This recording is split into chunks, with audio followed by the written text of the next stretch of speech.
What's up, meatheads? Welcome back to the channel. Today I'm gonna tackle a crucial topic, and that includes gym gear that you will at least eventually need for bodybuilding. This is the stuff that will actually make you look serious in the gym and also help you out on your gym journey. First up, shoes. Your choice here is not just about looking cool, it's also about not dying under a barbell. It depends a little bit on your goals, but if you plan on doing a lot of squats and barbell movements, I recommend getting a shoe with a raised heel. This shoe does not have a raised heel. I've actually never used shoes with a raised heel myself. I usually put a small weight plate under my heel if I feel that my mobility is lacking, because a raised heel will make it easier for you to stay upright and not make your form look like an evolutionary regression chart, because we don't want that. For some movements, like for example deadlifts, I actually just loose the shoes and go full barefoot mode to be able to feel the floor to the max and grip it with my toes. And no, your busted Air Jordans or old running shoes doesn't cut it for the gym. These are very thick and made to absorb impacts and shocks. This is the opposite of what we want. We want a stable heel, either a really slim one so you can feel the floor, or something with a hard material so we actually get stable when we lift. Next up, a lifting belt. This is almost like a seat belt for your spine. Whenever I go heavy on squats or deadlifts, I always use a belt. Even when doing squats in machines, I want to have that stable core throughout the whole movement. You don't want a flimsy Velcro belt. You want something sturdy like this one. This is a thick leather belt, and I've had it for 6 years and it hasn't broke down on me yet. So this is an investment. Now some people will tell you that a belt will make your core weak. This is not the case. What a belt does, a belt in itself doesn't stabilize your spine and your core. What it does is giving your core something hard to push against. So when you're engaging those core muscles, they push out on the belt and you'll be able to feel when you've engaged your core. The downside with belts is that it may be harder for you to be able to engage your core properly if you always use the belt, but you won't get weak from it. That's a myth. Get yourself a belt, save your discs. Now, lifting straps. These are also very controversial for some people, but these beauties will save your grip on heavy deadlifts and back day when your forearm scream wear out faster than your last Tinder date, or mine for that matter as well.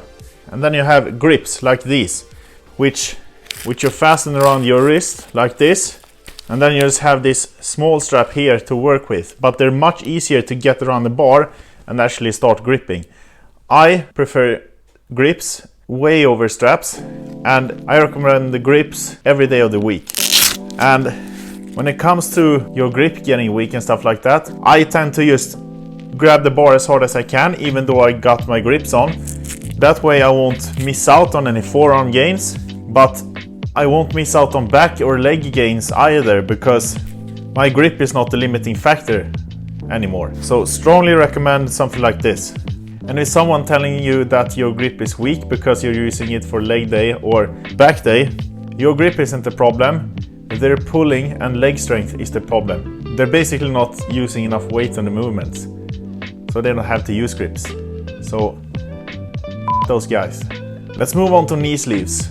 I really like these because they give your knees a little bit extra stability, and they also make them warm faster for your leg day.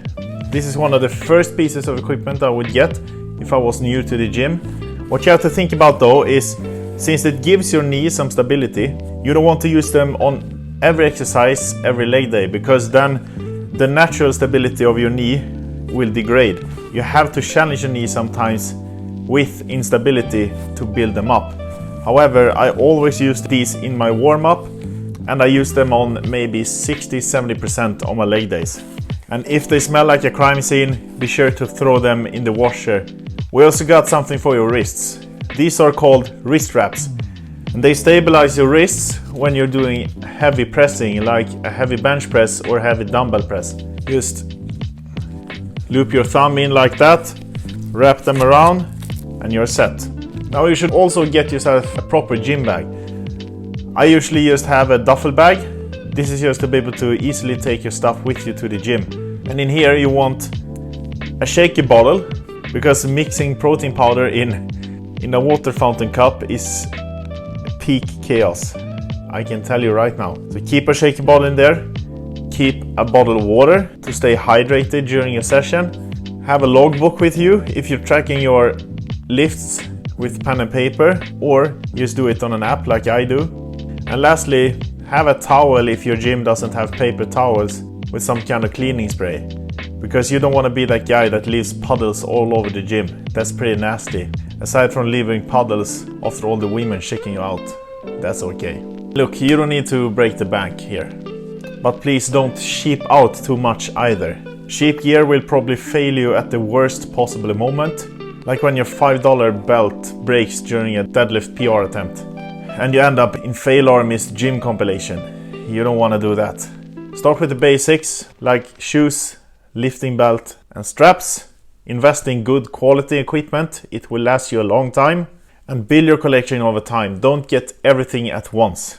And remember, gym gear is cheaper than having to pay for therapy for all the lost gains you had during all your training years. So that's why it's a good investment. That's it for today's video. If you found this helpful, or at least mildly entertaining, smash that like button and drop a comment below about your best gym gear tips or the worst ever seen. And hey, hit that subscribe button. It really helps me out a lot. And I'll see you in the next one. Stay swole, stay humble.